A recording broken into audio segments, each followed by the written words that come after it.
ओम शांति।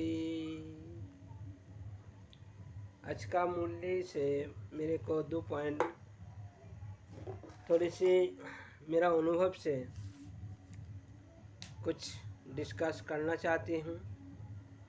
खुद से ही खुद डिस्कस कर रही हूँ। बाबा ने वरदान में बताया, जो कुछ देखते हैं, सुनते हैं, करते हैं, उस संकल्प से एक वाइब्रेशन उत्पन्न होती है। उस वाइब्रेशन से सृष्टि होता है, रचना होता है। जो कुछ भी हम चाहे कुछ गाना सुनते हैं, कुछ देखते हैं, तो उसमें से एक ओरा तैयारी होती है और उस ओरा पावर से सृष्टि बनते हैं, हम सब जानते हैं। इसलिए बाबा आज कह दिया है, जो हमारी संकल्प चल रहा है उसको विचार लगाओ, क्या सोच रहे हैं, समर्थ की असमर्थ। अगर समर्थ होगा तो ठीक है, समर्थ होता है, बाबा के साथ जुड़े हुए हैं, कुछ बातें, सेवा, मूल्य समर्थ है। मगर इसको छोड़ के अगर कुछ बातचीत करे तो असमर्थ है, उसमें सृष्टि बनते हैं। इसलिए आप अगर समर्थ संकल्प करना चाहते हैं, कुछ आपकी मनोकामना पूर्ण करना चाहते हैं बाबा की, तो आपको संकल्प के बाद आपको विजुलाइज भी करना पड़ता है।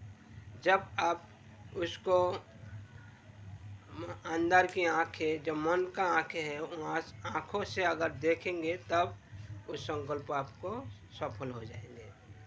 और आज स्लोगन में बाबा कहा है, स्लोगन में बाबा ने कहा है, व्यर्थ रूपी जो सोने के सूक्ष्म धागा है उसको पहचान कर उसे बाँचो, मगर उसको काटो। मगर बाबा ऐसे ही बताने चाहते हैं। तो व्यर्थो क्या चीज़ है, और सोने का धागा कैसे लगा, बहुत सूक्ष्म है, देखा ही नहीं देगा।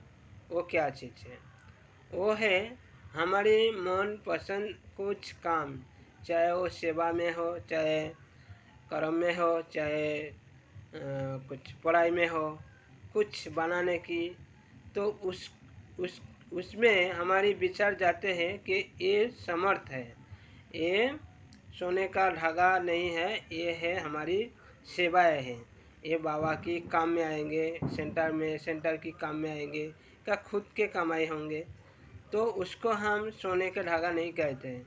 मगर ऐसे ही कुछ चीज़ जिसमें हमारी बहुत मान्यता रखते हैं, हम उसे बहुत चाहते हैं, मगर सोचते हैं ये बाबा की यज्ञों के काम में आएंगे, नहीं तो कुछ सेवा में जाएंगे। तो ये जो हमारी सोच है, उस सोच से सूक्ष्म धागा बन जाते हैं, मुझे पहचान नहीं होते। इसलिए बाबा ने कहा, सूक्ष्म धागा उसको पहचानो और काटो। ओम शांति।